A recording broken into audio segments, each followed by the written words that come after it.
Valeria Calizaya, La doctora. Valery Castro, Presente, doctor. Alessandra García, Doctora, buenas tardes. Doctora, ¿se me escucha? sí, Paola García, Gracias. Buenas tardes. Camila Martínez, Presente, doctora. Camila no la vemos. Ah, no me ve, estoy con la Ahora cámara sí. prendida. Kelly Ramírez,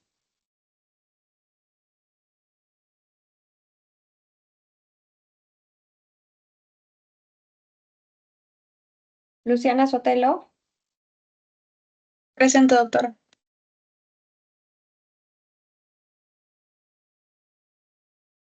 Fabricio Valdivia, Presente, doctora.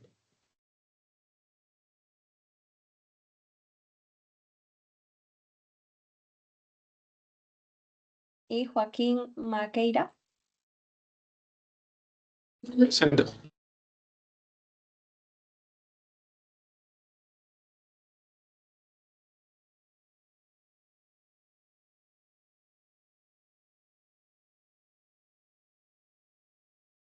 Bueno, empezaremos.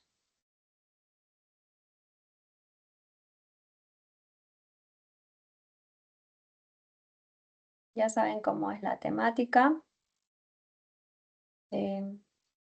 Los vídeos.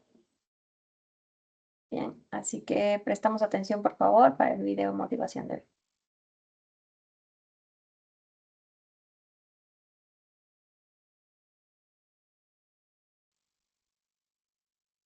Lunes, 19 de febrero del 2024. La cámara de seguridad marca la hora exacta, 6:53 de la mañana. Es la oficina de control de seguridad de la sede central del Banco de la Nación en San Borja. Lo que usted está a punto de ver se ha mantenido en secreto por más de 2 meses.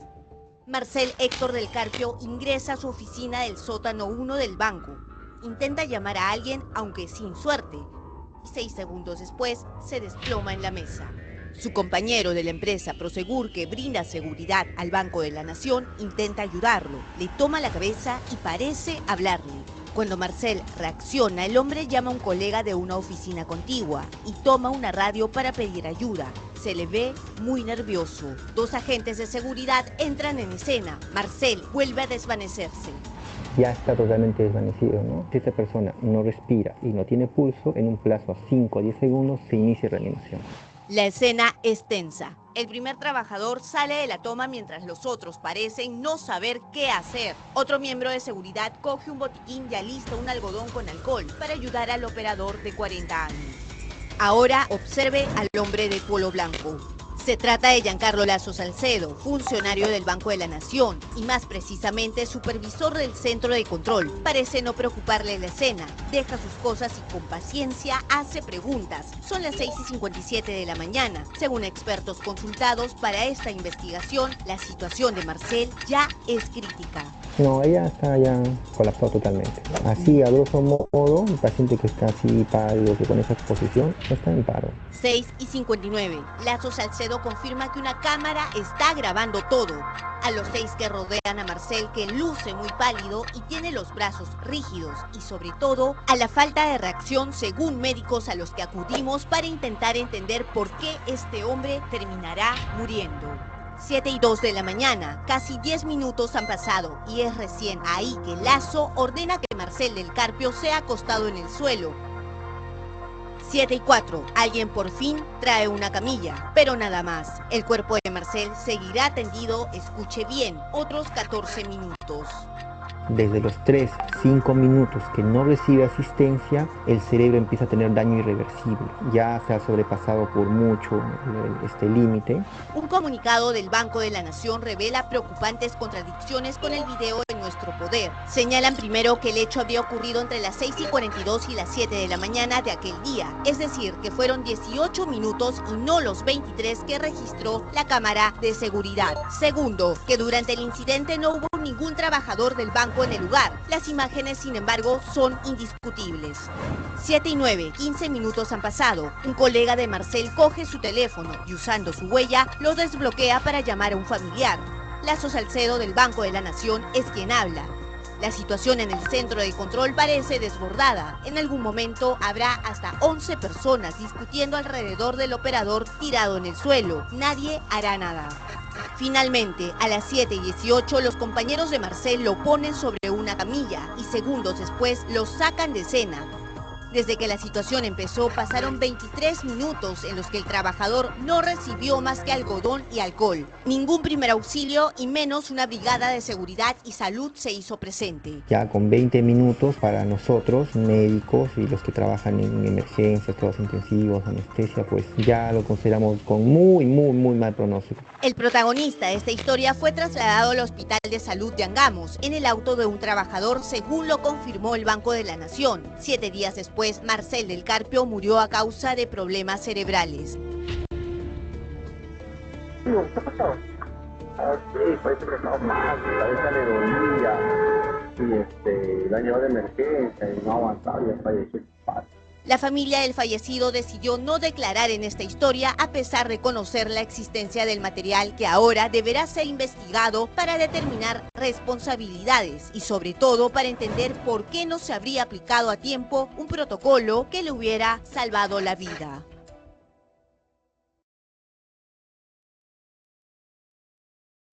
Pues yo también me hago la misma pregunta, ¿no? ¿Por qué no se habrían implementado protocolos para poder salvarle la vida a esta persona?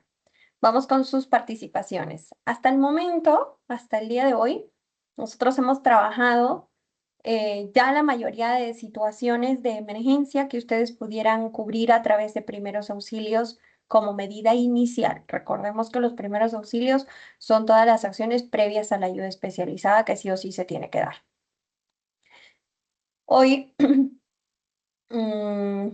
pues trabajamos todo lo que corresponde a osteomuscular, inmovilización y demás, y con eso cerramos la asignatura. Es por eso que siempre se presenta este video como que antes de eso, porque no es ningún problema osteomuscular, pues para que ustedes me digan cuáles son las medidas que ustedes hubieran tomado, qué parte de lo que han podido observar, pues creen que es incorrecto, qué parte les parece que sí fue oportuna. Pues yo creo que muy escasas oportunidades, ¿no? Pero vamos a ver. Empezamos. Luciana, Carrera. Sí, doctora, buenas tardes. Con respecto a lo que hemos visto en el video, me parece que no han tomado acciones a tiempo, ya que podemos ver que en el video la persona se desvanece y si bien es cierto, el compañero que estaba al costado trata de atenderlo y llama a otro de sus compañeros, bueno, en este caso las personas no estaban capacitadas, ¿no? Para brindarle algún tipo de primer auxilio, pero yo creo que como medida principal siempre hay que llamar a emergencias, ¿no? Para que los profesionales o los que saben sobre estos asuntos puedan intervenir y así evitar que la condición de vida del paciente se empeore, como mencionó el video, ya que, bueno, había pasado tanto tiempo sin haber recibido ningún tipo de primer auxilio, ha generado daño cerebral, ¿no? En la persona. Y creo que lo primordial siempre va a ser preservar y proteger la salud de la persona. Bueno, gracias Luciana. En efecto, como menciona, pues la medida más básica, ¿no? La medida más básica, la llamada telefónica. Pues incluso utilizan el teléfono para llamar a la esposa, creo, a un familiar. Pues ¿y por qué no llamaron a los servicios de emergencia, que era lo más sencillo? Ya como que haciendo como que un resumen, ¿no? De las acciones que uno podría tomar. Pues si uno no se siente en la capacidad de reaccionar frente a alguna situación, nos corresponde al menos hacer la llamada, ¿no? Porque pues estamos viendo que también hay situaciones en donde pudiéramos estar en riesgo nosotros, entonces la parte de proteger nos toca protegernos también nosotros. Si ese es el caso, hijos, hacer la llamada es indispensable en todo momento. Recuerden que los primeros auxilios, decíamos en su definición, son solamente en el momento entre que se suscita el evento y llega la ayuda especializada.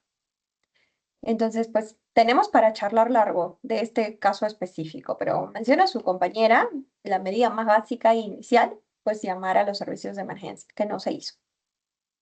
Quiero hacer un hincapié importante en lo que le cedo la palabra a Ariana, y es que, pues ustedes están viendo que esto es en el Banco de la Nación del Perú, entonces se entiende que hay personas ahí que son profesionales. Ok, no son profesionales de la salud, pero son profesionales, gente que ha pasado por universidad, gente que ha pasado por institutos superiores. Allí no es que vamos a decir, no es que la educación precaria en nuestro país no nos permite dar capacitación. No me digan eso. Estas personas son capacitadas, gente que ha tenido acceso a la educación. Digo, el mismo vigilante de la puerta que lo entrevistan al final, esa persona, para lograr tener ese empleo, ha tenido que tener al menos secundaria completa. ¿Me entienden? Entonces, las personas que están laborando ahí no son que gente que no ha tenido acceso a educación, gente que pues no está educada, no, no. En este caso estamos hablando de profesionales universitarios y técnicos que han tenido una educación de alguna naturaleza. ¿En dónde está el sentido común de las acciones que se deben realizar? Pues no hay. No hay. Entonces, surge aquí la importancia, hijos, de entrenar a la gente en primeros auxilios. Y no estamos hablando de una cosa muy severa. Nosotros hemos ido viendo a lo largo del semestre cuáles son las acciones. Son acciones muy básicas, cosas muy sencillas por hacer, que no tienen una complejidad significativa, pues nosotros analizamos la justificación del por qué se realizan estas cosas, porque pues somos los que capacitamos. Pero pues a las personas, digamos, de a pie, gente común, que no pertenece al área de la salud, pues de pronto ni les importa mucho la justificación de lo que están haciendo, pero al menos que sepan cuáles son las medidas iniciales, inmediatas y obligatorias. En este caso, la llamada de emergencia es una. Ahora sí, Ariana, por favor. Sí, doctora, justo como menciona, son profesionales, como dice usted, basándome en su comentario. Al ser profesionales y al estar trabajando en una empresa como es el Banco de la Nación, debería haber un entrenamiento, por así decirlo, entre comillas, o una pequeña charla de cómo llevar a cabo estas situaciones.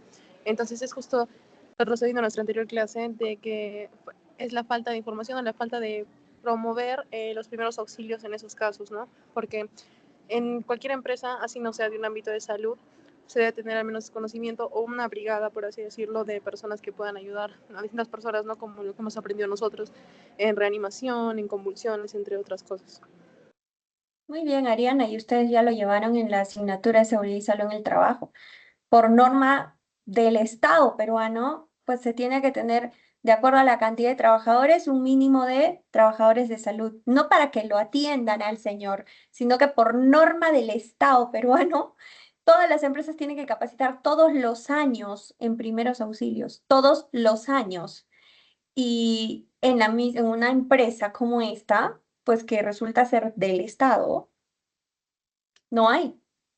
Entonces es lo que más me sorprende, ¿no? Llega a una situación extrema, pues que este video salió 2 meses después de que el señor fallece y lo consiguen a través de un trabajador que extrajo, por no decir otra palabra, que extrajo la grabación y se la pasó a la prensa. Pues si no, uno nunca se entera tampoco de lo que había pasado allí específicamente, ¿no? Muy bien, Ariana. Valeria. Sí, doctora. Bueno, yo de acuerdo al video, pienso de que también, por lo que no lo llamaron, no llamaron a tiempo al servicio necesario, eh, y lo tuvieron que trasladar en un carro, la persona también se pudo ver afectada y todo eso. En un carro particular de los trabajadores. Bien, igual y utilizaron la tabla rígida, porque pues ni siquiera la periodista sabe que eso no es una camilla, es una tabla rígida. Usan la tabla rígida y la usan al revés. O sea, pues aquí en este video es para destruirlo completamente, ¿ah? Porque tiene pues fallas desde que empezó.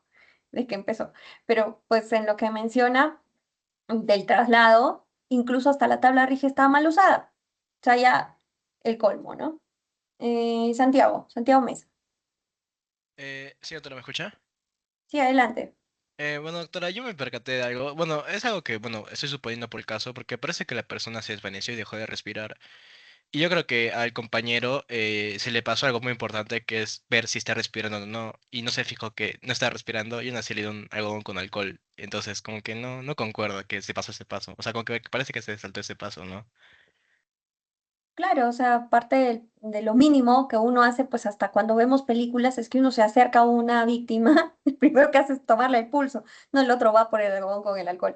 Que hasta ahora seguimos en duda si funciona o no, ¿no, jóvenes? Y fíjense cómo es una fe que le tenemos así desbordante al algodón con alcohol, que pues hasta queremos que nos va a revivir muertos, pero como nos dice su compañero, ni siquiera verificaron si tuviera pulso.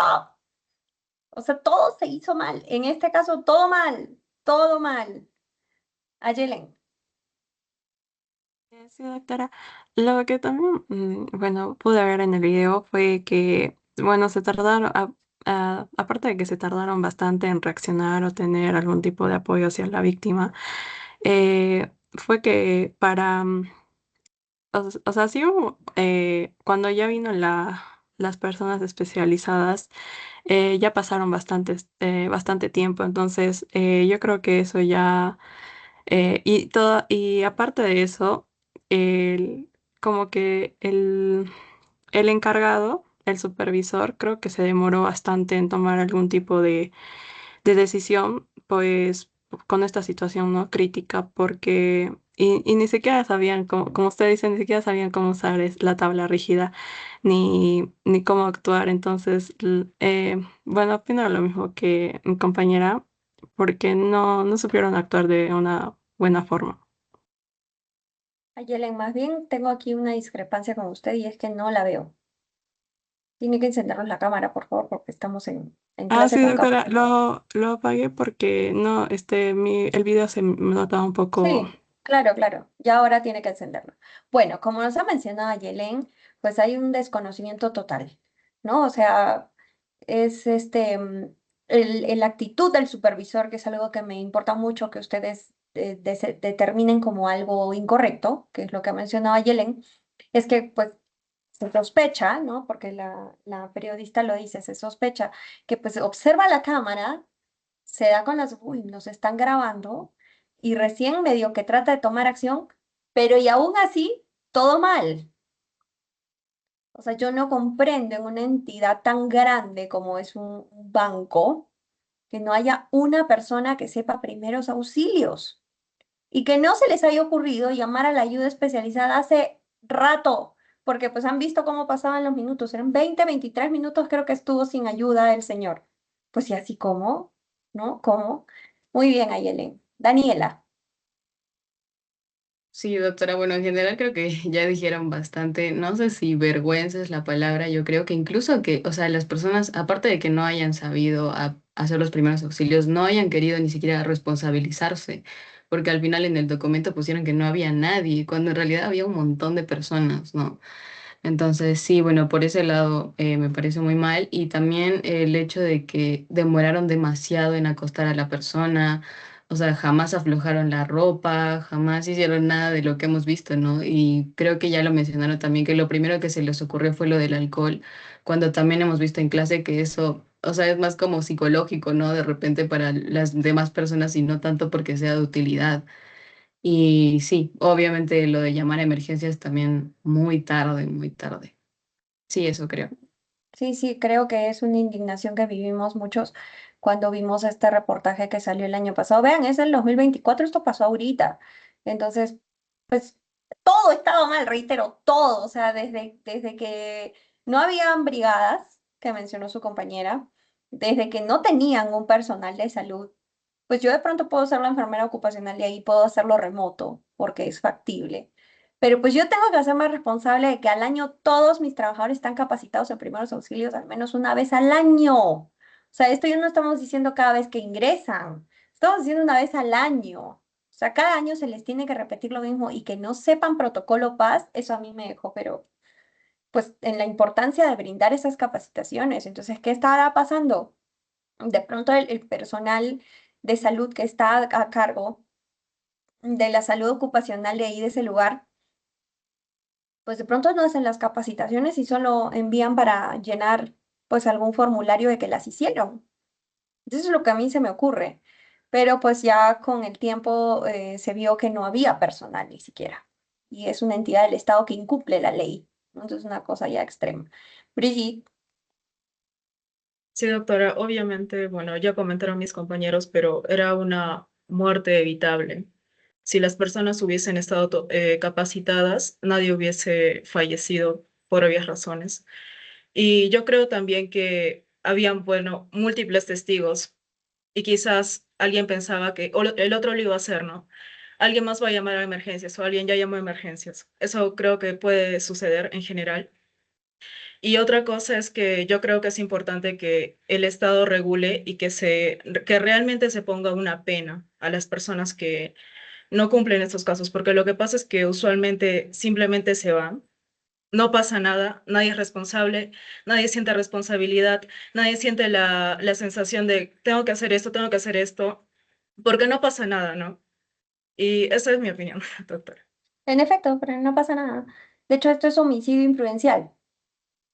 Esto es homicidio imprudencial. Pero pues quién sabe y la familia no tendría recursos para seguir un juicio o lo que fuere. Pero esto por oficio, como dice Brigitte, por razones de responsabilidad legal del ser humano, del ciudadano peruano, debiera llevarlo a una fiscalía incluso. Es increíble. Ese síndrome al que usted ha hecho referencia de los testigos que observan y no hacen nada, es el síndrome bystander, ¿no? El bystander, que hay un montón de estudios últimamente que se están haciendo. Es una recomendación que yo les hago algún día si necesitan hacer un trabajo de investigación, pues hagan de bystander. Las personas solo observan, es el síndrome del testigo, ¿no? Miran, pero pues miro, pero no juzgo, ¿no? En este caso es miro, pero no actúo, miro, no hago nada, miro y solo miro. Es un síndrome que ahorita está pues muy en boga y sí, con toda la razón del mundo lo que menciona Brigitte. Es, es lamentable en verdad que solamente quede como, ok, pero no lo hicieron y bueno, pues se murió. Pero vean, era una muerte evitable, su compañera lo ha dicho. Sí, era evitable, hijos, era evitable. Fabricio Valdivia. Sí, doctora, también entre los puntos que ha mencionado mis compañeros, yo agregaría también lo que es la conciencia, ¿no? De que en la gran mayoría de puntos podemos afirmar de que al pasar, bueno, no digo 23 minutos, pero ya pasó 10 minutos y que el paciente no recupere la conciencia, sabemos de que no estamos ante algo ligero, ¿no? Y yo creo que también llamar al familiar, creo que si tú no sabes qué hacer, menos lo vas a ver un familiar que está por llamada, ¿no? Así que, quizás no es tanto que no se sepa hacer, quizás es un poco de sentido común, ¿no? Ya son 10 minutos de una persona inconsciente, creo que llamas a no sé, en el peor de los casos, ¿no? 911, si es que no sabes a quién llamar, ¿no? Y me parece que eso es quizás una falta incluso de idea lógica, ¿no? En este caso, ¿no? Fabricio, de sentido común, como lo dijo su merced, ¿está bien? Falta de sentido común totalmente. Yo no entiendo, pues que nadie se le haya ocurrido tomarle el pulso al señor en 20 minutos con tantos testigos. Pues sí, al menos véanse una película, digo, ¿no? Para darse una idea, ¿no? Eso es sorprendente, cómo, no sé, todos sospechaban, como dijo Brigitte, sospechaban que los demás ya lo hicieron, sospechaban que ya le han tomado el pulso, sí, seguro alguien lo hizo, seguro alguien llamó, y todos miraban, eso es horrible, o sea, imaginan a los deudos de esa persona, imaginan que fuera el papá de uno de ustedes, el que está ahí, tú observas en el video cómo todos lo miran y no hacen nada. Eso fue pero, increíble. Rodrigo Chávez. Buenas tardes, doctora. Sí, o sea, primero yo pienso que es un tema de cultura también de nosotros, porque nosotros tenemos un pensamiento de que no hago nada o hago menos porque tal vez al momento de ayudar no voy a ayudar o voy a empeorar las cosas. Y creo que es muy importante por parte del Estado un asesoramiento de atenciones básicas, de primeros auxilios. En el caso de la persona que sufrió esto, bueno, o sea, se ve negligencia total de todas las personas. Tal vez los de seguridad quisieron ayudar al principio, pero creo que todos se detuvieron al momento que vieron al supervisor. Entonces creo que el principal responsable de todo esto es el supervisor, porque todos están esperando que él dé la orden y que si él no da la orden y estaba más preocupado tal vez por una cámara que grababa a los 6 que estaban parados, no se pudo hacer nada. De hecho, creo que lo único que hicieron bien, y no sé si está tan bien que digamos, es llevarlo en un carro al final, porque tal vez si llaman a primeros auxilios, han tenido 20 minutos y probablemente mucho menos de 20 minutos llegaba una ambulancia y lo asistía. Sí. Y creo que, o sea, en ese tema, no sé si el banco, bueno, creo que el Banco de la Nación, ningún Banco de la Nación queda en un centro comercial, pero creo que también sería momento de implementar sobre todo en los centros comerciales y universidades, desfibriladores, porque el paciente probablemente va a llegar o va a entrar en un paro, pero con comprensiones hay probabilidad de sacarlo, sí, pero con un desfibrilador va a ser mucho mayor la probabilidad de sacarlo. Y eso se ve en otros países. No estoy seguro si acá en algún centro comercial o en algún lugar habrá, pero me parece que no. Y si es que hay, dudo mucho que sea en otro lugar que no sea la capital, que es Lima. Ujú. Sí, bueno, por norma sí, todos los centros comerciales tienen DEAs, pero entiendo que no los tienen pues como que a la vista del público, eso sí. Sí, nos toca ser más cardiorresponsables, como le dicen en México. Esos son proyectos que ustedes como futuros médicos creo que debieran ir implementando, postulando, proyectando. Ahorita hay concurso de fondos internos, me dijeron, podían proponer ustedes un trabajo de investigación, no necesariamente de diagnóstico, ya superemos eso de los diagnósticos, hijos, ustedes yo sé que van a ser médicos, pero superemos un poco esto del diagnóstico y refieran a programas relacionados puede haber un trabajo de investigación en donde se plantee talleres pues relacionados con esto, o de pronto se plantee que la universidad sea cardiorresponsable, que compre desfibriladores, que los tengan a la mano, que la gente sepa cómo usarlos, que los estudiantes universitarios estén capacitados. Pues sí, son opciones que ustedes pueden plantear, pues, ¿no? Los fondos concursables del vicerrectorado de investigación pagan muy bien. Entonces, pues sí, puede ser una opción para implementar.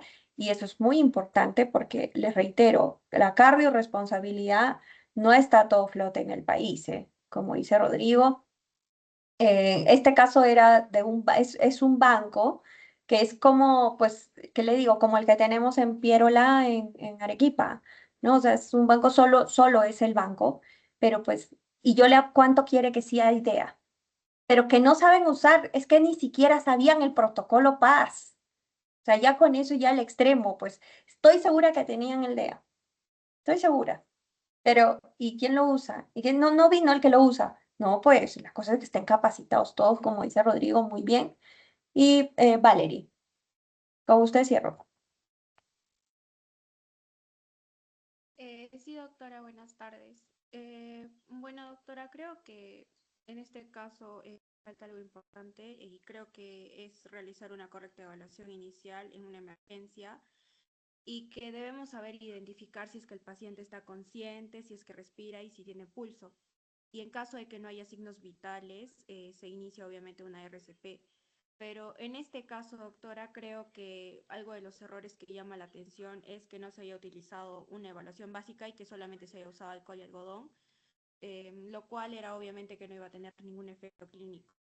Y además también, doctora, creo que faltó algo de, bueno, refleja una falta de ética institucional porque también lo mantuvieron oculto. Eso, doctora. Gracias. Muy bien, sí, sí, sí, también estoy de acuerdo. Hay situaciones de salud que ameritan ciertas acciones, también, valga la redundancia, pero nos toca afrontar que hay gente que no está lista para hacerlo. La valoración primaria, que los he molestado con eso desde que miren, hoy día estamos prácticamente acabando el semestre de todo el curso y los he molestado con la valoración primaria y secundaria, ni bien hemos empezado. Vean la importancia de hacerla. Vean a través de este video que es de la vida real, pues que sí hubieran evitado varias cosas. Si es que, ¿no? Si es que. Y lo que mencionó Rodrigo hace rato, de que pudiéramos haberlo salvado, haberlo cardiovertido de pronto, si es que su situación ameritaba el uso del DEA, y lo hubieran podido sacar. Ya su compañera hace rato lo dijo, era una muerte evitable. Pero pues como no es familiar de alguien que importe, entre comillas, entonces pues no se hizo más, ¿no? Y yo creo que la impotencia de sus familiares debe haber sido pues extrema cuando ya lograron ver estos videos. O sea, porque pues yo recuerdo mucho una directora de un programa ahí en la Católica, que estábamos dialogando un día sobre esta asignatura que llevamos nosotros. Y ella es de una carrera, es directora de una carrera que no es de salud. Y me dice, me urge que haya cambio en malla curricular para pedir tu asignatura en mi facultad, porque resulta que el hermano de ella falleció de un ovace. Pues en la casa comiendo y se le obstruyó la vía aérea y falleció. Entonces, pues ella misma me dice, nosotros no estábamos capacitados, nadie de nosotros supo cómo reaccionar y se murió mi hermano. O sea, pudimos haberlo sacado y dice que después, producto de este trauma, pues ella obviamente buscó capacitarse y demás, pero pues qué pena, ¿no? Demasiado tarde en algunos casos. O sea, son cosas de las que se vive, hijos. Por esto, este video siempre lo presento antes de ver osteomuscular y demás, porque no pensemos que todo en primeros auxilios es lo que vamos a ver ahorita. Vean que de lo que hemos aprendido en toda la asignatura, pues han podido poner en práctica un montón de cosas aquí, en este video. Que ustedes asumo ya se han puesto en ese lugar y han dicho yo que haría tal cosa, haría lo otro, pues ya han pensado qué hacer. Pero no nos concentremos en que primeros auxilios, entablillar, inmovilizar, vendas, no. Eso no es. Eso no es. De hecho, para mí ese es un tema mucho más secundario. Hoy vamos a ver, porque ya hemos tenido nuestra motivación, yo no sé por qué se me ha malogrado mi presentación, bueno, vamos a ver esta. Vamos a ver, pues, lesiones osteomusculares y vamos a empezar de lo más sencillo, pues, a lo más complejo. Iniciemos con esguince, ¿ok? Como ya vamos terminando nuestra asignatura, pues vamos a pedirle a alguien que nos colabore. Rosangel, por favor, ¿puedes dar lectura a la frase emblema?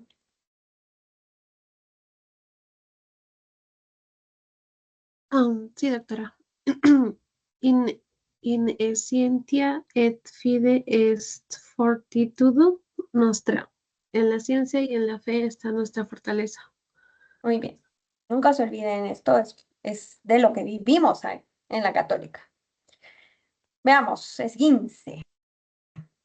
Es, pues en definición, la pérdida del contacto momentánea de dos superficies articulares, pues que forman hueso, perdón, de dos huesos que forman una articulación. Sabemos que las articulaciones, obviamente con una compleja red de tejidos alrededor, es la unión de dos huesos, pues que es flexible y que permite el movimiento, valga la redundancia, articular. En el caso del esguince, es la pérdida de contacto momentánea de estas superficies, ¿no? Y que generalmente van a tener, pues, distensiones de ligamentos, muchas veces completa, otras veces parciales, pero que también incluyen lesiones de tendones, ¿no? Pero cuando hablamos de esguince específicamente nos vamos a concentrar entre tendones y ligamentos, mucho más en ligamentos, porque es lo que va a definir el tipo de esguince. El esguince usualmente va a llevar a la rotura parcial de ligamentos o total, pues dependerá de la fuerza del impacto y del tiempo de exposición al agente, bien que esté causando esta situación. Las articulaciones más frecuentemente afectadas son el tobillo, los dedos, la rodilla y la cervical. Vamos a, como siempre, a una clasificación breve. Ojo, vamos a ver los tipos de esguince, no necesariamente porque nosotros vamos a diagnosticar algo, ¿ok? Es más para que conozcamos en general, pues, qué situaciones está afrontando la víctima. Pero nosotros, en cuanto a diagnóstico, determinación de tipo de esguince, pues no siempre va a ser a razón solo de la clínica. A veces nos vamos a tener que valer de equipos de apoyo al diagnóstico, ¿no? En este caso, pues, asumo que una ecografía de partes blandas, si no es una plaquita también, entre otros recursos. Entonces, por ahora vamos a revisar cuáles son los tipos de esguince. Tenemos de primero hasta tercer grado. De primer grado hablamos de una lesión que puede mejorar con un poco de estiramiento suave, ¿no? Es cuando ha habido literal la pérdida solo momentánea de la articulación, pues de la separación de estos dos huesos. En el esguince de segundo grado, los ligamentos sí ya están parcialmente desgarrados y en muchos casos se va a necesitar de una ferulización. Y esguinces de tercer grado, cuando los ligamentos están totalmente desgarrados y es probable que sí necesite alguna cirugía y demás. Pues de paso que van ganando puntos a los estudiantes que les gusta ver el fútbol. No sé si en alguna pues, oportunidad han visto que algún futbolista profesional se haya lesionado con un esguince de tercer grado. ¿Cuánto tiempo aproximadamente demora en volver a su rutina de trabajo usual? No sé si alguna vez han visto, sí, de hecho que en las noticias siempre sale, ¿no? Uy, es que se desgarró los ligamentos, no sé de qué parte. Díganos, Jan, Ponen 2 años. por ahí, pues con la tecnología mejorando, pues obviamente esto cambia, ¿no? Pero sí, al menos entre 1 o 2 años para volver a estar en forma, totalmente, ¿no?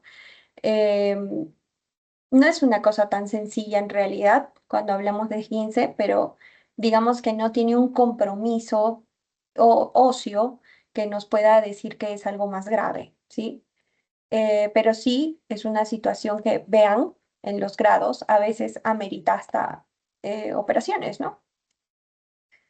Entre los signos y síntomas que vamos a ver, dolor en la articulación con dificultad a la movilización, esto englobando pues que puede ocurrir en otras situaciones también de lesión osteomuscular, em, dolor a la palpación o al intentar movilizar, en muchos casos coloración. Ojo, recuerden que los signos y síntomas que decimos aquí pues no siempre se cumplen todos, ¿ok? No siempre se cumplen todos, pero están presentes la mayoría. Y en otros casos la inflamación también de las partes blandas que rodean la articulación, sobre todo en el caso de tobillos y dedos.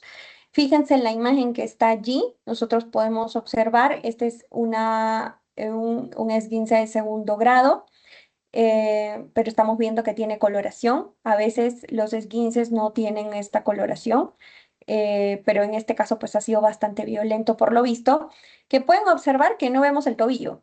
Doctora, estoy viendo un tobillo. No, hijos, me refiero al hueso prominente que nos da la idea de un tobillo. No lo vemos porque hay una inflamación muy considerable. Observen, ha desaparecido. Pues así también vemos, ya les dije, hematomas. Va a ser bien doloroso a la palpación. ¿Ok? Entonces, pues eso para que lo tomemos en cuenta de lo que podemos encontrar. Y las acciones a tomar. Veamos, en nuestro punto de socorrer, pues vamos a tener la aplicación del frío local, inmovilización,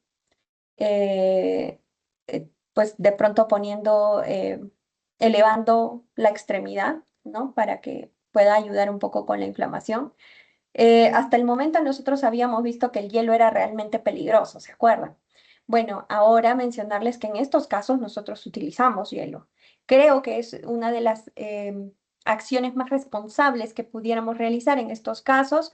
El hielo local va a ayudar a que desinflame un poco y que a la vez pues este efecto de adormecimiento pues por parte de la temperatura fría va a permitir también que disminuya el dolor, ¿no? Porque pues lo adormece literal. Y esto con el traslado inmediato, yo siempre sugiero en todos los casos osteomuscular, pues una inmovilización considerable. Cuando se trata de un esguince, pues habría también que mantenerlo así para evitar que el ligamento se termine de romper.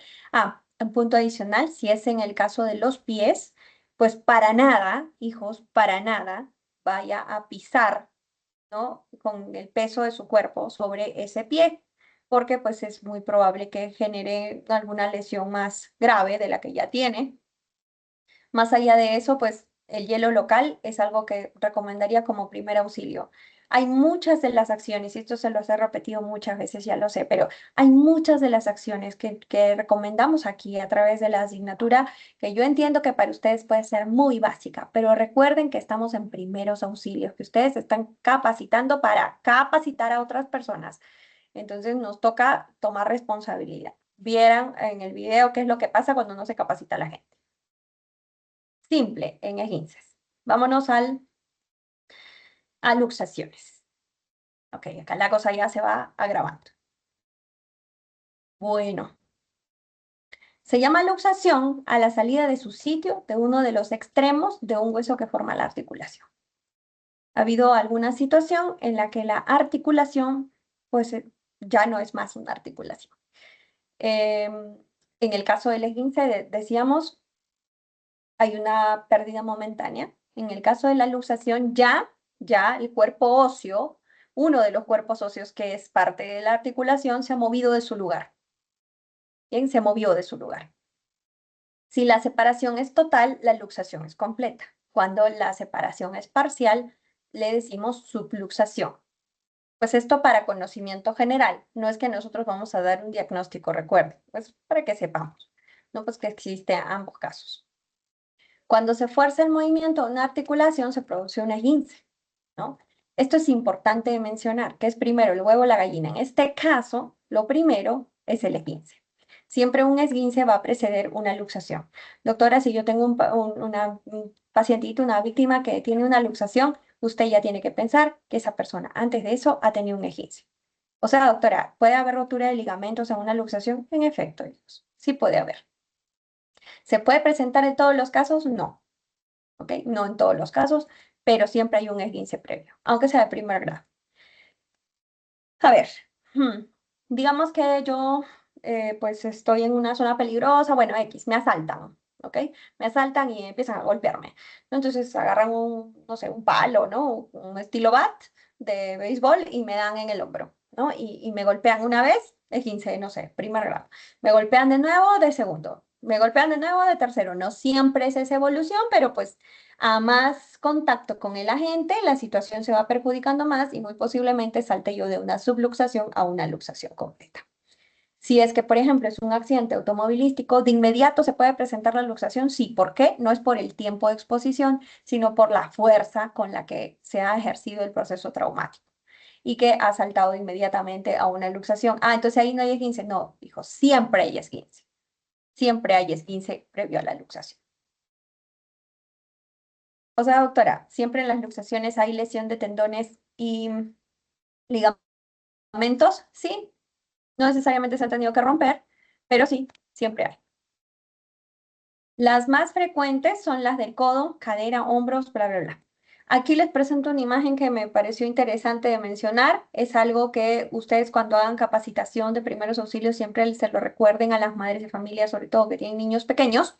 Existen luxaciones muy frecuentes en codo y en hombro, en el caso de manipular, voy a decir así, manipular mal al niño, ¿no? A los niños. Entonces hay que tener cuidado porque esto sí se presenta con frecuencia.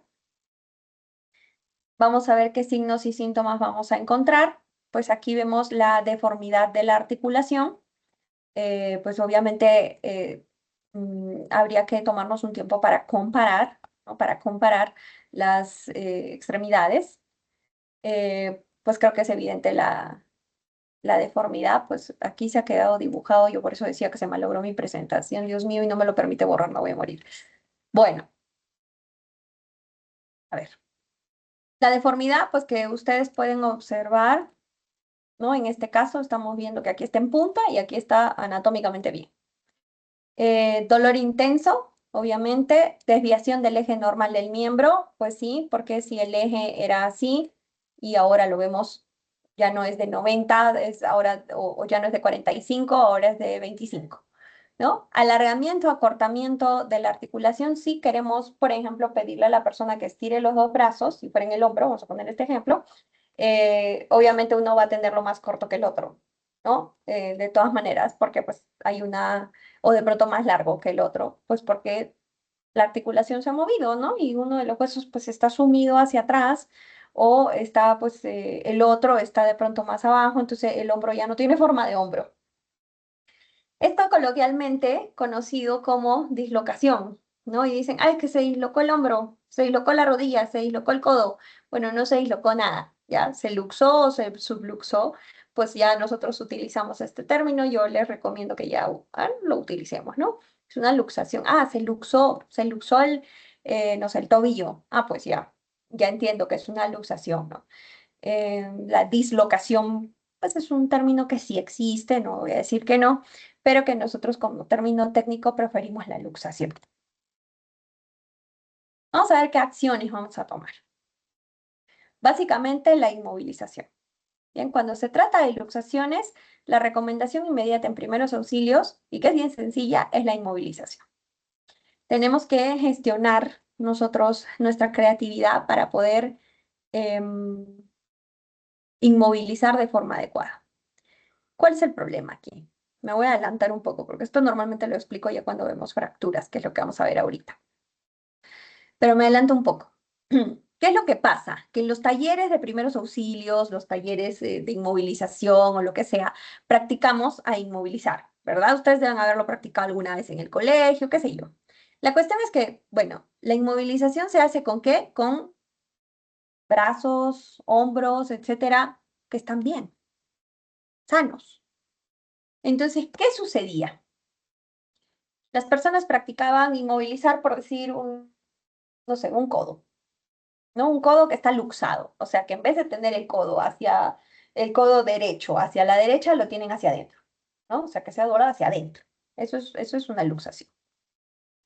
¿Qué pasaba? Que la gente practicaba con brazos sanos, ¿no? Anatómicamente bien. Y cuando pasaba el suceso, ¿qué es lo que hacían? Lo movilizaban, lo ponían en lo que ellos creen que es un brazo normal, ¿no? Pues anatómicamente normal, y ahí recién inmovilizaban. Esas prácticas generaban problemas, porque justamente en el caso de la luxación se sugiere que la inmovilización sea inmediata, bien, que no se busque colocar en su lugar. Entonces yo uso una frase muy coloquial, les digo, así deforme como se quedó, así se inmoviliza, con la deformidad. Reitero, nosotros practicamos con dedos que están pues sanos, ¿no? Entonces, uy, inmovilizamos lindo, con un bajalenguas, así bien bonito, con un lapicero. Pero ¿qué pasa cuando en verdad viene la luxación y en vez de tener el dedo hacia adentro, lo tiene hacia atrás? ¿Qué hacen? Lo ponen parado, ¿no? Y ahí lo inmovilizan. Esa movilización es incorrecta. Podemos generar lesiones más severas. Por eso siempre pongo esto en rojo. Recuerden que la manipulación de la luxación por personas que no están capacitadas puede acarrear lesiones en nerviomotores y o sensitivos de la zona que ha sido afectada. Y esto desencadenará alteraciones permanentes de movilidad y sensibilidad del miembro afectado. Aquí les pongo un ejemplo. Una vez tuvimos un partido de un equipo conocido en Arequipa en el Estadio Macoyo. Jugaban ambos y de pronto uno de los futbolistas cae sobre su hombro y se luxa el hombro. Luxación completa, por lo visto. Se para, se acerca a uno de los preparadores físicos y ¿qué hace? Se soba las manos, ¿no? Y dice, ya, vamos a hacerlo en caliente, en caliente. ¿No? Esa es una frase muy usual. En caliente, vamos a hacerlo en caliente. Uy, se sobó así súper bien y uno se calentaba sus manos, entiendo. Y entonces empezó a sobarlo al joven, le movió el hombro, así, ¡pam! Se lo acomodó. Trexo, ¿no? Y listo. Entonces el muchacho empezó a mover su hombrito, lo movía muy bien, listo. El muchacho empezó a jugar de nuevo. Pues porque había sido una luxación, lo que diríamos, es que se dislocó un ratito el hombro, pero pues el preparador físico lo acomodó bonito. Que esto, pues es el ejemplo que les estoy poniendo de la vida real, pero pues en situaciones normales de la vida cotidiana, estoy segura que muchas personas se atreven a hacer eso. Cuando sale el muchacho a jugar de nuevo, está corriendo, ¿no? Y en un episodio, él está corriendo y empieza a correr extraño. No movía el brazo. y lo tenía como que colgando su bracito. Y mientras él intentaba correr con el otro brazo, no había, pues, ¿no? Estabilidad para correr porque sabemos que tenemos que mover los dos brazos. Entonces, no había estabilidad para correr, pues, y se detiene, ¿no? Y entonces se empieza a mover su brazo y no podía moverlo. Él refiere luego que, pues, tenía hormigueo en las manos, ¿no? Que luego ya dejó de sentir sus manos, su mano, su brazo, y pues no lo pudo mover. Felizmente estábamos en el estado Macoyo, entonces pues el traslado fue rápido ahí al hospital de Yanaguara y tuvo que entrar a sala de operaciones, pues le hicieron un buen de intervenciones porque se le habían roto los ligamentos, había habido lesión de tendones. Pegar tendones es complejo, pegar es una forma de decir, obviamente, estamos hablando en términos quirúrgicos, es muy complejo e incluso se estaba pinzando pues uno de los nervios, un escándalo fue ese. Pues obviamente se metió en problemas la persona que intervino. Ojo, ese es un ejemplo que les estoy mencionando de algo que pasó. Si ustedes de pronto les sucede a ustedes y les aplican esa situación y les va bien, pues bien por ustedes, pero no nos vamos a someter a eso. ¿Okay? La sugerencia en primeros auxilios es no hacer esas técnicas, no aplicarlas. Los traumatólogos, ustedes me dirán, pero yo he visto a los traumatólogos son médicos especialistas que pueden hacer estas gestiones de atricción, pues movilización, como se dice, para acomodar articulaciones y lo pueden hacer. Pues, pero ustedes mejor que nadie sabrán que tenemos equipos de apoyo al diagnóstico, ¿no? Que eso no es de frente. Ya en caliente. Yo nunca he visto un traumatólogo, pues no, yo nunca, de pronto ustedes sí. Yo nunca he visto un traumatólogo que haya dicho, ya, en caliente, ahorita lo hago. Yo nunca he visto eso. O sea, las veces que he logrado, pues, estar pues, en el área de emergencia con algún traumatólogo, pues sí hemos tenido que hacer algunos descartes y demás para determinar si lo iban a hacer o no. Entonces, mucho cuidado con eso. En definitiva, tenemos que sugerir a la gente que la mejor manera es inmovilizar y trasladar, y que la inmovilización tiene que ser tal cual se quedó la deformidad de la articulación o sus derivados. Bien, entonces recordemos, por favor, que no es sencillo de tratar.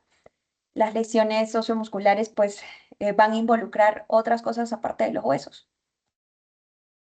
Pues hasta aquí para ver estas dos cositas, pero vamos a pasar al siguiente tema. Abordemos de una vez las fracturas. Bueno, las fracturas jóvenes, nosotros habíamos dicho que la herida era la pérdida de continuidad de la piel, que la hemorragia, la pérdida de continuidad de un vaso sanguíneo. En el caso de la fractura, es la pérdida de continuidad del hueso. Que tenemos tipos de fracturas y demás, pero por supuesto, básicamente aquí no nos importa mucho eso, entre determinar los varios tipos de fracturas que tenemos. Pero sí vamos a hablar, obviamente, en específico de la clasificación más básica, que sería las fracturas expuestas y las fracturas internas, ¿no? Que es lo que vamos a encontrar comúnmente. Y así es con minuta, si no es con minuta, o como sea, tallo o forma de hoja, etcétera. Eso en primeros auxilios, pues no nos interesa mucho. Bien, entonces vamos a ver un video del que nos vamos a ir guiando. Yo voy a ir explicando punto por punto del video. Pues lo prefiero así que dictarlo en presentación de PPT. Parece que se ha actualizado. Ya.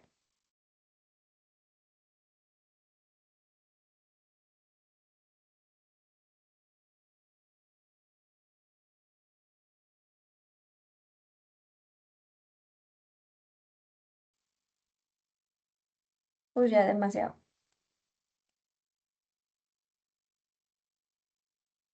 Ser en caso de luxación, esguince o fractura? Los accidentes pueden ocurrir en cualquier situación. Y si bien muchas veces no suelen tener mayores consecuencias, en ocasiones pueden causar lesiones graves en un músculo, hueso o articulación. Revisa algunas recomendaciones sobre qué hacer frente a un accidente. Luxación. Lesión de una articulación en la que los extremos de dos o más huesos se salen de sus posiciones. Bueno, acá estamos estableciendo nuevamente la definición de luxación. Sabemos que es que una articulación, ¿no? Conformada por dos o más huesos, pues se sale alguno de ellos de su posición habitual, ¿no? Ya vamos aclarando estos temas. Normales. Esguince. Sabemos también el esguince, la lesión que afecta tendones y ligamentos. Lesión que afecta tendones y ligamentos de una articulación. Fractura. Pérdida de la continuidad de un hueso. Puede ser expuesta cuando sale el hueso y deja una herida en la piel. Produce deformación y mucho dolor. Muy bien, nos vamos a concentrar entonces. ¿Cómo es que vamos a determinar, doctora, que estamos ante una fractura o la sospecha de? Pues vamos a encontrar de 3 a 4 strikes según la bibliografía actual. Encontramos, primer strike, deformidad, ¿no? Un hueso que es largo, ahora son pues 2, ¿no? La deformidad es, creo, lo más evidente de una fractura. Segundo strike. Vamos a encontrar que la zona cambia de color, ¿ok? Una coloración distinta, que pudiera ser rojiza al inicio.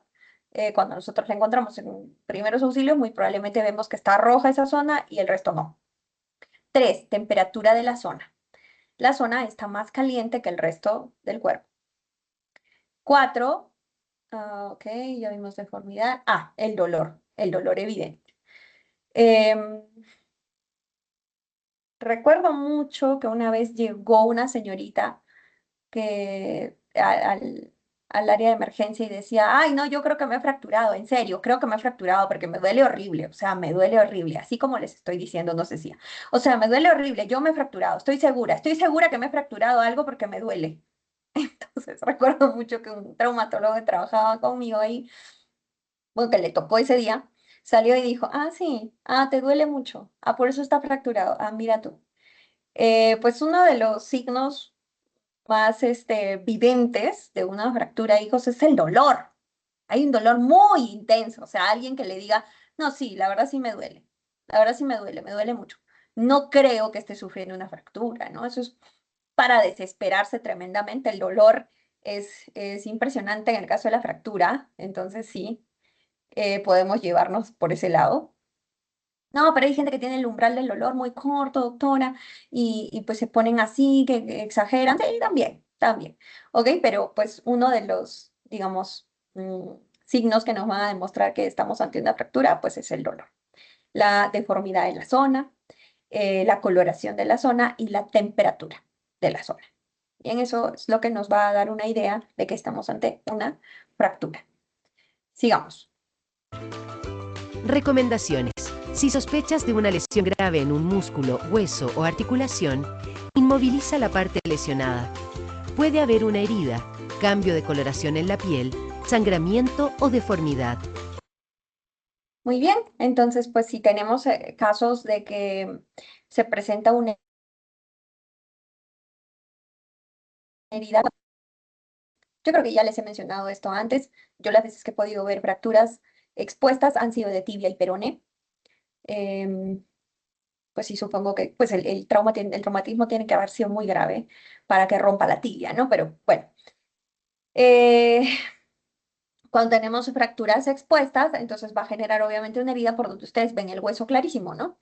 En esos casos, la recomendación es que no la tratemos como una herida en sí. A veces tenemos sangrado, pero no hemorragia. Si tenemos hemorragia, recuerden, la prioridad es la hemorragia. Pero a veces no es así. Está la fractura expuesta y tenemos un sangrado, pero que no es necesariamente una hemorragia. Pues sí, entonces podemos colocar de pronto gasitas o apósito ahí para proteger el hecho y proceder a la inmovilización. Aquí hay algunos. Para inmovilizar, usa tablas, periódicos enrollados o cartón como férulas. Estas deben ser rígidas. El largo de las férulas debe sobrepasar la articulación por encima y debajo de la lesión. Cubre con gasa estéril en caso de existir heridas. No manipules, ya que puede haber una fractura expuesta. Amarra con tiras de tela, corbatas, pañuelos, cinturones o vendas.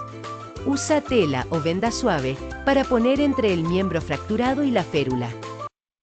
Bueno, entonces recordar siempre que el cuidado también de la piel, ¿no? Generar más lesiones. Se recomienda acolchar, yo sugiero llamarlas así, acolchar las férulas. para que pues no generen ninguna lesión adicional por presión. Cuando sujetamos las férulas hay que tener cuidado sin exagerar al momento de la sujeción, pues porque no vamos a hacer un torniquete, hijos, ¿no? Hay que tener cuidado con eso, pues tiene que ser una considerable sujeción, pero que no corte la circulación, ¿no? Los procesos propios del organismo. La inmovilización no debe cubrir la lesión para observar durante el traslado. Esto es importante, esta inmovilización que nosotros hagamos, pues no debe cubrir la zona afectada directamente. Yo recomiendo siempre una ventanita, digamos una ventanita, para poder observar cómo esto va pues progresando. Inmoviliza la extremidad sin cambiar su posición. Luego, mantener en alto. Si la lesión es en la extremidad inferior, no retirar el zapato para evitar movimientos innecesarios. Cuando hablamos de inmovilizaciones pues en miembros inferiores y la lesión sospechan es en el tobillo, yo creo que ustedes por lógica dirán, doctora, ¿y cómo hago? Si no puedo retirar el zapato. Pues mi sugerencia es usar tijeras para cortar el zapato y sacarlo y poder observar la lesión. Si no es el caso, pues sí, nos queda inmovilizar con el zapato puesto, porque no sabemos qué es lo que está pasando, no hemos podido observarlo. Y no recomiendo para nada intentar retirar agujetas y sacar bonito, no. No vamos a hacer esos movimientos innecesarios como dice el vídeo. Pero sí, tenemos a la mano tijeras y la lesión en esa parte, pues cortemos el zapato y observemos adecuadamente. Si la lesión es en el miembro inferior, no necesariamente en el pie o el tobillo, pues sí podemos dejar puestos los zapatos mejor para evitar el palanqueo, ¿no? Si la lesión es en una extremidad superior, retirar anillos y pulseras antes de que se produzca inflamación de la zona. Eso es importante también. Recordar que si tenemos lesiones en miembros superiores hay que retirar relojes, anillos, lo que sea que esté ahí, porque ni bien se inflame el resto del miembro, lo que va a generar es que se corte la circulación o pues lesiones de otra naturaleza, ¿no? No realizar masaje ni aplicar pomadas. Calmar el dolor con frío local con una bolsa de hielo o cold pad envuelto en una toalla. Bueno, sobre esto de las pomadas, mucho cuidado, hijos. Recuerden que lo que nosotros estamos viendo son primeros auxilios, no nos conviene estar pasando, ay, no, es que hay que pasarle un poco de Icy Hot para que se le pase, sí, y lo sobamos y lo sobamos. Hijos, eso nunca conviene cuando tenemos una inflamación. ¿Ok? Cuando tenemos una inflamación de alguna índole, siempre es mejor utilizar el hielo local, pero con las, ya vimos, ¿no? Restricciones del caso, pues para que no generemos quemaduras. Pero bajo ninguna circunstancia, inflamaciones que existan en el cuerpo en general, no solo hablando ya en este caso de osteomuscular, no recomiendo para nada pues sobar, ¿no? Lo mejor si vemos una inflamación, no es que mi abuelita me dijo que si yo me sobo con Vivaporub se me pasa y no sé qué, no es una medida, la verdad, que les va a ayudar, es muy posible que generemos más inflamación. Entonces lo que mejor pudiéramos hacer es bajarla como utilizando el hielo local. No colocar el hielo directo sobre la piel. Cuando no esté seguro de cuál es la lesión, se debe tratar como si fuera una fractura. Este es un punto importante. Cuando no estamos seguros de lo que estamos viendo, tratando, mejor exageramos. Bien, y los tratamos a todos como fractura. Uy, lo inmovilizaron tan bonito, dicen, ¿no? Pero solamente era un esguince de segundo grado. Bueno, ¿qué importa? Yo no estaba seguro, así que mejor exageramos la situación. Pues haciendo como que el primer auxilio más extremo, que sería el de fracturas. Traslada a un servicio de urgencia manteniendo la inmovilización y la extremidad en alto. Intenta conocer si la persona tiene alguna enfermedad, alergia o usa medicamentos y entrega la información al recibir la atención profesional.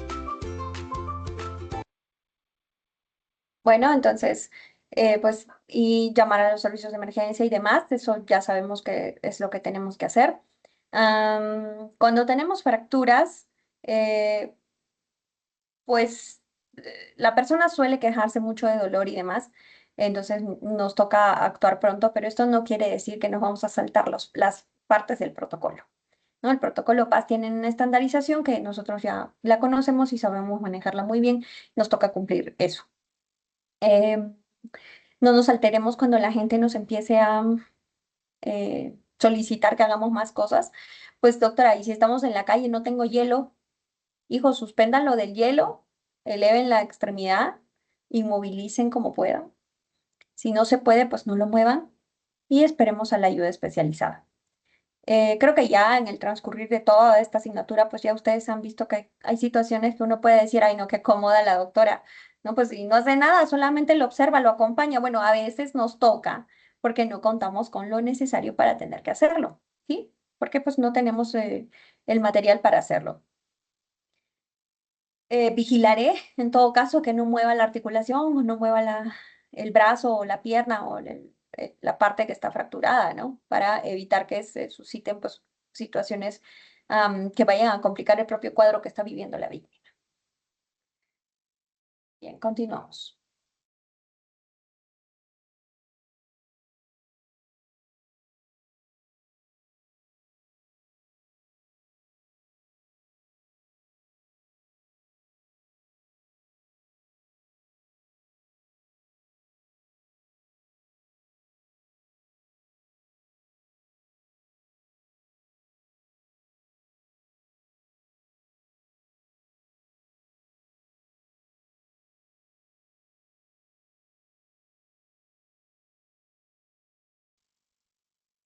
¿Qué hacer en caso de un TEC?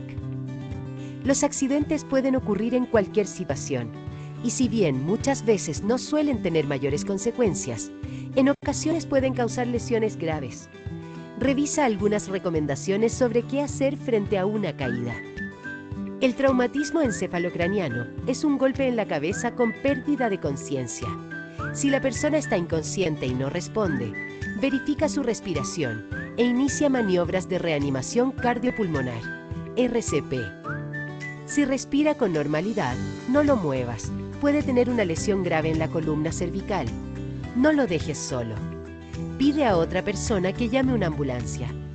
Si es necesario moverlo por encontrarse en un ambiente inseguro, como incendio o carretera, realizar en bloque, manteniendo alineada la cabeza con el cuerpo.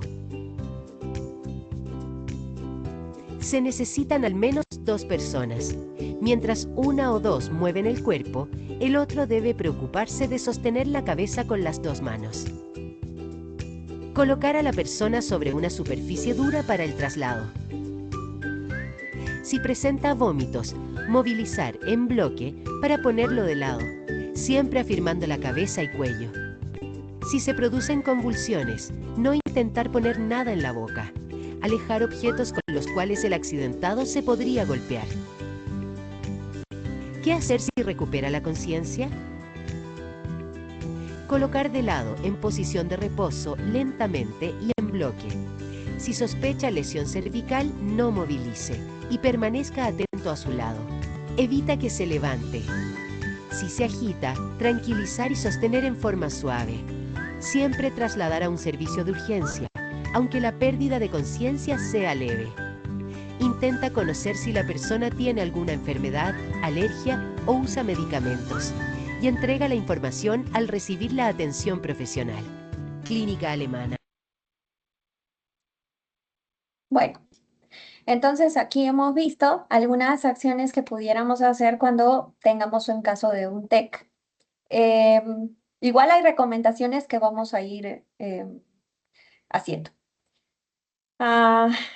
Muchas de las circunstancias que vamos a atender en primeros auxilios involucran ya un poco más de complejidad. Por eso es que esta última parte de inmovilizaciones pues va al final y yo siempre creo que ni siquiera es para mí la más importante de primeros auxilios. Pero si nosotros observamos que la persona está convulsionando, ustedes ya saben cómo actuar en convulsiones. Si vemos que la persona está eliminando líquido por la boca, sea cual sea su naturaleza, sabemos qué hacer en el caso de prevenir ovaces. Pues si vemos que se desmayó o algo, pues sabemos qué hacer en caso de lipotimias y desmayos. Si vemos que hay una hemorragia, sabemos que la X es lo más importante en la valoración. Lo principal que debemos identificar, pues nos toca atender primero la hemorragia. Entonces, pues todo ya se termina aquí de gestionar pues por completo, ¿no? Cuando vemos estas situaciones. Ahora, existen dudas, entiendo, pues ahorita me las van a plantear, de muchos de ustedes, sobre cómo actuar en politraumatizados, que pues es casi el ejemplo que se ha planteado ahora.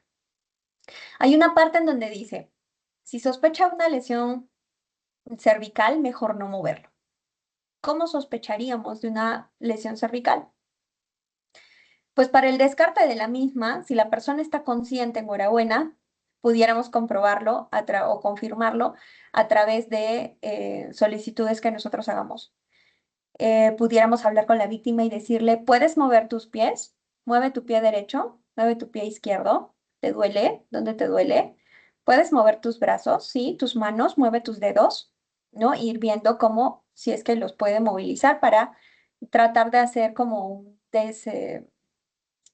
em, como un despistaje, entre comillas, ¿no? De que no estamos tratando en una lesión, pues que lo ha dejado sin movimiento de articulaciones. Si sospechamos, reitero, que la persona ha tenido un golpe en esa zona, nos manifiesta, pues que le duele, o que no siente su espalda, o que no siente su cadera, o que no puedo mover el cuello, ¿no? Te dice, entonces es mejor no movilizar. En los casos en los que estemos hablando, por ejemplo, de accidentes que involucran a motociclistas, ¿no? Pues recuerden que el casco que tienen los motociclistas, que ahora por ley se tiene que utilizar, tiene protección cervical, ¿no? Entonces, mi recomendación cuando haya esas situaciones, hijos, si es que está inconsciente, pues igual nos acercamos, liberamos esa zona del visor para poder observar y planteamos nosotros nuestro protocolo PAS, como siempre. Si la persona está consciente, entonces sí le pudiéramos solicitar lo que les he mencionado, el movimiento de pies, movimiento de dedos, de manos, etcétera, para confirmar que no hay una lesión del todo, pero si nos manifiesta que reitero, que le duele la espalda, que le duele la cadera, que no puede mover el cuello, entonces le dejamos el casco puesto. Yo no recomiendo bajo ninguna circunstancia que nosotros antes de que llegue la ayuda especializada retiremos el casco. Pero si la propia persona se lo quiere retirar y se lo retira ella misma, entonces nosotros no tenemos una responsabilidad directa.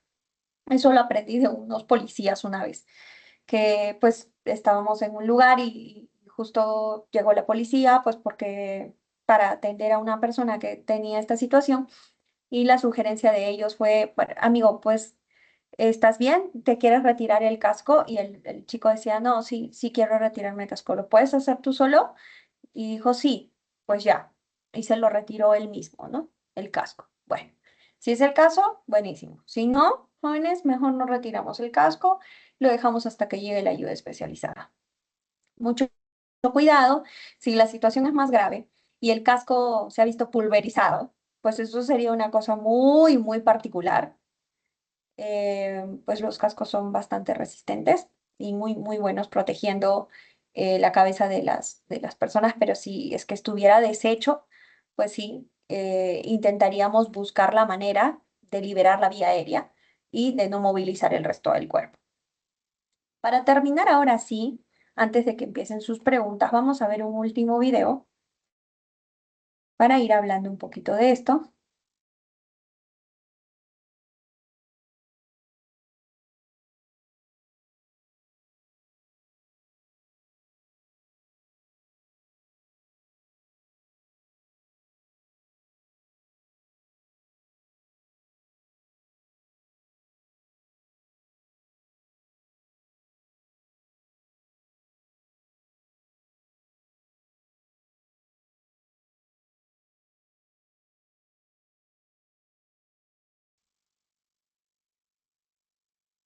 Inmovilización de lesionados. En caso de que un peligro mayor haga imperativo mover al lesionado para salvar su vida, debes inmovilizar su cuello y espalda para asegurar la espina cervical. Esta acción es muy delicada, ya que de no hacerla bien, puede seccionar la médula espinal y el resultado va desde dejar paralítica a una persona hasta la muerte. Así que debes evaluar de manera rápida todas las opciones para que este proceso sea el último recurso. Para inmovilizar a un lesionado, lo ideal es emplear un collarín y una plancha de transporte. Sin embargo, puedes improvisar con elementos de la escena como palos, tablas y cinturones. Sé ingenioso. Si la persona está recostada, mantén su eje natural. Cuida su cuello y levántala de un costado para poner una tabla o algo similar. Devuélvela a su posición y fija su cabeza sin movimientos bruscos. Si la persona está sentada en un auto, lo primero que debes hacer es evaluar el estado de conciencia y desabrochar el cinturón. Luego pasa un brazo por debajo de su axila y sostén su mentón. Coloca tu cara junto a la suya. Pasa el otro brazo por debajo de su otra axila y sostén su mano. Deslízala fuera del automóvil y llévala a un lugar seguro.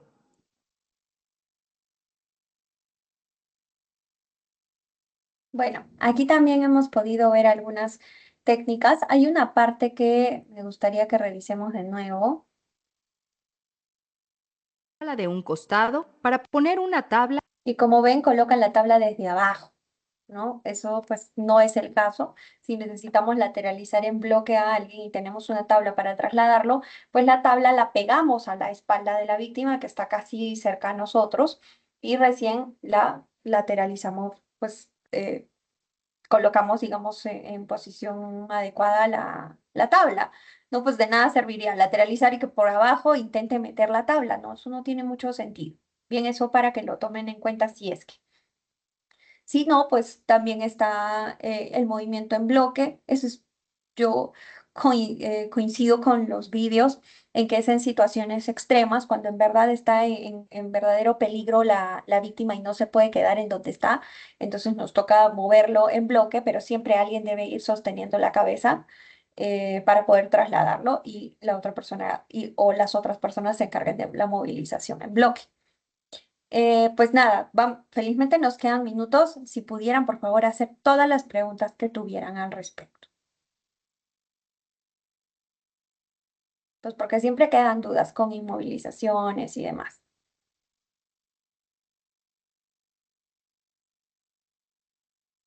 Bueno, en lo que van pensando.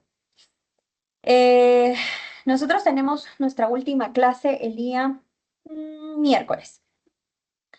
Bueno, sé que han tenido complicaciones para hacer la actividad responsabilidad, pero para empezar a hacer la actividad de responsabilidad universitaria a los estudiantes de la sección D, sí, les estoy dando plazo para presentarla hasta el 3 de julio, así que vamos a hacer lo mismo en este caso, ya, para ustedes, para que puedan presentar los trabajos de responsabilidad universitaria. El informe final, ojo, no el boletín tenemos hasta mañana. No, creo que hasta hoy. Ahorita converso bien con Ariana. Pues sí, pero en el caso del informe sí lo vamos a dejar hasta el día 3. Em, También esta semana nosotros, pues el miércoles tenemos nuestra última clase para que revisemos ahí algunas cositas de vendajes. A ver, Brigitte, la escucho. Sí, doctora, yo tenía una duda sobre en caso haya, o bueno, se sospeche un trauma cervical en un niño o en un bebé, ¿cómo podría inmovilizarlo? Bueno, supongo que el collarín está diseñado para un adulto, ¿no? ¿Cómo se podría inmovilizar en ese caso? Bueno, en realidad el uso de los collarines sería en extremos si los tuviéramos. Pues como bien nos ha dicho hace rato, ¿quién? Rodrigo, me parece. No estamos tan bien versados en cuestiones de atención de emergencia, entonces muy posiblemente no tengamos collarín. Lo que yo recomendaría en todo caso es que pudiéramos usar, si estamos en casa y tenemos el botiquín, pues las vendas del alcance del cuello, dependiendo del niño, ¿ya? Se le pueda poner a los costados, pues debajo de las orejas, ¿no? Para que puedan ahí sostener el cuello. Para sostener la cabeza las ponemos a la altura de las orejitas, ¿ok? Y una venda o algo para que pueda sostener en la coronilla, para que pueda sostener la cabecita, evitar el movimiento. En el caso de las del cuello, con mucho cuidado de la sujeción, que no sea muy fuerte. Cuando son lactantes, yo sugiero, por ejemplo, que hagamos, pues que envolvamos de tal forma que queden como una especie de, como tamalitos, ¿no? Bien envueltitos para que no muevan el resto del cuerpo. Esa sería, creo, una técnica para que podamos inmovilizar a lactantes. Pero en el caso de niños de cualquier índole, pues si es para inmovilizar el cuellito, el uso de las vendas en rollito nos puede ayudar. En algún caso, pues pudiéramos utilizar incluso calcetines, ¿ok? Las medias, ¿ok? Las medias, para que estos rollitos puedan sostener el cuello y no se movilice. Mucho cuidado al momento de tratar de que se queden inmóviles, o sea, que les pasemos alrededor la venda para no manipular esa zona con exceso. Sugeriría que solo se le eche y se le pase por debajo la venda y podamos, pues, inmovilizarla como tal, ¿no? Para no tener que movilizarlo, porque pues tendríamos que sentarlo para poder hacer una sujeción considerable y eso ya es lo mismo digamos, someternos a una posible fractura o una lesión cervical, ¿no? Entonces, ¿para qué? ¿No? Echadito y por debajo le pasaríamos la venda para poder envolver estos calcetines o estas venditas enrolladas que tendríamos al lado para sostener el cuello. Esa sería la sugerencia, que de hecho le hemos podido ver, me parece, en uno de los videos, pero muy brevemente. Carlos. Sí, doctora, yo tenía una duda en cuanto a lo que era el dolor. O sea, si siempre el dolor más grave sugería una fractura o si sugería una lesión más grave. Porque por lo que estoy investigando, hay, claro, casos excepcionales en los cuales el dolor no siempre refleja. Y también sobre si se debe inmovilizar solo la articulación que está afectada o se debe inmovilizar articulaciones, por ejemplo. Si es en el codo, también se debe inmovilizar la muñeca y el hombro o cosas así. Pues va a depender del el lugar en donde se presente la lesión. Si nosotros, por ejemplo, tenemos el codo que está lesionado, pues nos toca inmovilizar desde el hombro. Si nosotros tenemos, no sé, por ejemplo, en los dedos, no puede ser que se nos haya luxado un solo dedo, no vamos a inmovilizarlo solito, generalmente lo inmovilizamos junto con toda la mano. Recuerdo mucho una inmovilización de dedo que vi, que el dedo, pues, en vez de estar hacia adentro, estaba hacia atrás. Entonces, ¿qué hicieron unos trabajadores de la empresa? Recuerdo cuando yo llegué, encontré inmovilizado el miembro con la mano con un celular, ¿no? Entonces eso ayudó también para que puedan inmovilizarlo. Pues no siempre se inmoviliza solito, pues, ¿no? Sobre todo cuando se trata de dedos, lo inmovilizamos al menos con al menos inmovilizan 3 dedos, el que está afectado y 2 al lado, ¿no? Para que lo puedan sostener. A veces el propio dedo puede ayudar como férula, ¿no? O sea, de mantenerlo inmóvil al dedo que está lesionado. De pronto cuando veamos vendajes el día miércoles, pues vamos a poder ver más a fondo cuáles son las técnicas que pudiéramos utilizar, ¿no? Que es con el tema que cerramos, para ver qué técnicas hay. Cuando tenemos, por ejemplo, una luxación de codo o una luxación de muñeca, ¿no? Entonces nos toca incluso poner la muñeca sobre el pecho de la víctima e inmovilizarlo allí, ¿no? Porque pues no podemos inmovilizar solo el bracito, entonces es mejor inmovilizar por completo el miembro. Y pues es un poco complejo, nos toca practicar, ¿ok? Para las inmovilizaciones de esta naturaleza, pero sí, lo vamos a poder ver, yo creo, en los videos de vendajes. Fabiola.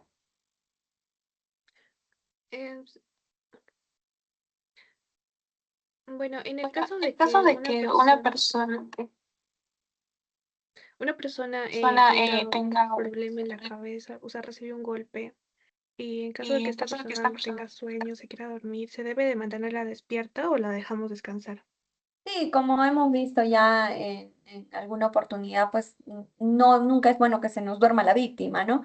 Porque puede pasar de esa somnolencia importante a simplemente entrar a un coma también, ¿no? Entonces nos toca mantenerla despierta, creo que es una aclaración considerable, tratándose que hablamos de un TEC, lo mejor es que la mantengamos alerta hasta que llegue la ayuda especializada. Eso en cualquier tipo de shock, hijos, también es importante que lo apliquemos. Si hay un shock hipovolémico, pues también nos toca tratar de mantenerla despierta hasta que llegue la ayuda especializada.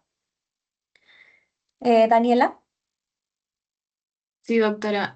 Mi pregunta también era en un caso de TEC, digamos que haya, o sea, tiene que haber un trauma, ¿no? Entonces puede a raíz de eso haber también un sangrado o alguna herida de repente un poco más profunda. Entonces, igual ahí, o sea, intento atenderla, pero priorizo la inmovilidad o... No, en ese caso, en el caso de cabeza, pues ya lo hemos visto la semana anterior, la hemorragia siempre va a ser lo principal. Nos toca control de hemorragias primero, y si lo hemos controlado, porque de pronto no es una hemorragia y solo es un sangrado, lo dudo porque es cuero cabelludo, pero pues si fuera, sí recién pasaríamos al segundo, pues al segundo nivel de prioridad, que sería ya la atención en sí del caso. En el caso de una fractura, por ejemplo, de cráneo, no de base de cráneo, ¿no? Pues debe haber sido un evento muy significativo, muy posiblemente la persona esté inconsciente. Pues sí, no hay sangrado y solo se presenta la fractura, o hemos controlado el sangrado ya, lo que nos toca es inmovilizar la cabecita, ¿no? Pues más que la cabeza en sí como, ¿qué les digo? Occipital o frontal, pues yo creo que lo más importante en ese caso sería asegurarnos que no se mueva mucho el cuello, porque de hecho que hay una lesión de fondo, no necesariamente tiene que presentarse la fractura de base de cráneo, pero si la hubiera, perdón, ustedes van a poder observarla con un signo muy particular que es el signo de mapache, ¿no? Y si se presenta el signo de mapache, pues ya nosotros, hijos, ya eso es irreversible, ¿ok? Ahí nos queda hacer muchas acciones por la tranquilidad del resto de personas, más que por la propia víctima, porque ese signo ya nos está diciendo que la persona pues no va a poder reaccionar luego, pero pues apliquen lo que les toca, el RCP y demás, ¿no? Eso, pues para eso tenemos nuestra valoración. Pues si encontramos que tenemos ese signo, por ejemplo, hay que preocuparnos, inmediatamente abordemos la valoración, veamos qué está pasando, si no va a encontrar funciones vitales, entonces nos toca hacer el METOCAP. Pues sí, reitero, encontramos que tenemos una persona pues la cabeza la tiene abierta y hemos controlado la hemorragia, entonces nos tocaría asegurar el cuello. Bien, que es lo que hemos explicado hace rato con su compañera, que sería utilizar prendas como para que no mueva el cuello y tratar de inmovilizarlas, ¿no? Nada más. Pues sí, mejor no moverlo mucho. Es muy posible que esté inconsciente. Si no lo está, como ha dicho su compañera, lo mantenemos despierto. Fátima. Doctora, buenas tardes. Más que todo mi pregunta va a que si, por ejemplo, una persona tiene un accidente de tránsito y tuvo una fractura, en este caso en la costilla, el cual no ha sido quizás un accidente tan fuerte, y esta pues se para normalmente por el impacto y por todo esto de no sé, no sintió pues, ¿no? O no hay evidencia de una fractura como tal, pero mientras va caminando o pasa las horas va a sentir ya más dolor. Entonces, más que todo, ¿cómo sería el manejo de esto? Porque al no tener un tórax estable, o sea, tenerlo inestable, va a poder haber la posibilidad de que haya un daño a algún órgano, más aún si no son en las costillas flotantes. En efecto, si nosotros determinamos que existe una fractura a través del examen físico, recuerden que nosotros, eso es parte del protocolo. O sea, pues si nos dice, me duele mucho aquí, ok, bueno, vamos a ver, revisamos, ¿no? Correctamente y pues vemos una normalidad, entonces lo mejor es sugerirle que no se mueva. em, la idea en esos casos, más que la inmovilización de sujeción, de uso de vendajes o demás, yo creo que iría más relacionado a, por favor, no te muevas, porque pudieras generarte alguna otra lesión. Si tenemos que movilizarlo sí o sí allí, hacia otro lugar, la movilización en bloque creo que sería la mejor opción y tratar de buscar algo para poder soportar, ¿no? Este tórax, porque si la persona empieza a deambular, entonces sí es muy probable que hasta se pueda fracturar algunas otras que no estaban fracturadas, ¿no? Entonces sí nos toca inmovilización, sugerirle por favor no se mueva, por favor mantenga la calma, que ya llega la ayuda especializada y si nos toca movilizarlo en bloque para que no camine. Pues sí, es la recomendación que yo le haría. Rodrigo. Doctor, una consulta. Al momento de ver, bueno, un TEC y vemos que el paciente, por ejemplo, está sangrando por la nariz o los oídos, en ese caso, ¿qué se hace? ¿Se detiene la hemorragia? ¿No la detenemos? ¿Cómo actuamos? Bueno, en ese caso ya estamos sospechando que hay una lesión pues de un TEC grave, ¿no? De moderado a grave. Lo vimos cuando vimos hemorragias. Si tenemos sangrado por la nariz, pues se atiende el epístaxis. Si tenemos sangrado por el oído, mi recomendación es no introducir nada. Trataríamos solamente de colocar el apósito local, ¿no? Para que pues se elimine por allí. Mantener a la víctima despierta. Si es que ya no está despierta, está inconsciente, lo único que nos toca en ese caso es valoración primaria y esperar que llegue la ayuda, pues porque no nos queda de otra. Si hay que trasladarlo, pues porque no hay ayuda que va a llegar ahí, si no tengo que llevarlo yo, la movilización en bloque también sería la otra opción. Pero ya estos signos es importante manifestarlos cuando llega la ayuda especializada porque nos toca decirles, ¿no? Pues que estamos atravesando un TEC moderado grave. Pues sí, no nos queda más. Adriana. Sí, doctora, mi duda era si es que había un traumatismo, no solamente pues un TEC, sino en cualquier parte, ¿no? Y como habíamos visto también, puede ser que el objeto todavía esté dentro del cuerpo, ¿no? Y cómo podríamos inmovilizarlo si es que el objeto todavía está, ¿no? La inmovilización en el caso de objetos que se han quedado siempre es con ventana. Hacemos una inmovilización y dejamos el espacio libre, como hemos visto en el video, una ventanita para poder observar que no se mueva el objeto. Incluso, si por decir, ¿no? Digamos que es un vidrio que se le ha metido allí y no está sangrando, pues enhorabuena. Entonces colocamos alrededor, pues, apósitos, ¿no? Algo para que el mismo vidrio este no se esté moviendo, generando, digamos, más lesión e inmovilizamos alrededor, ¿no? Pero sí, sí, la idea es que ustedes puedan observar el objeto al menos todavía. Y obviamente, pues, que nadie se tire encima, que no se nos vaya a caer, golpear con algo para que, pues, esto no lesione más a fondo. Es la única recomendación que pudiera darles. Bueno, jóvenes, muchas gracias por sus preguntas, siempre son bien acertadas relacionadas al tema. Pues nos quedamos aquí, ya casi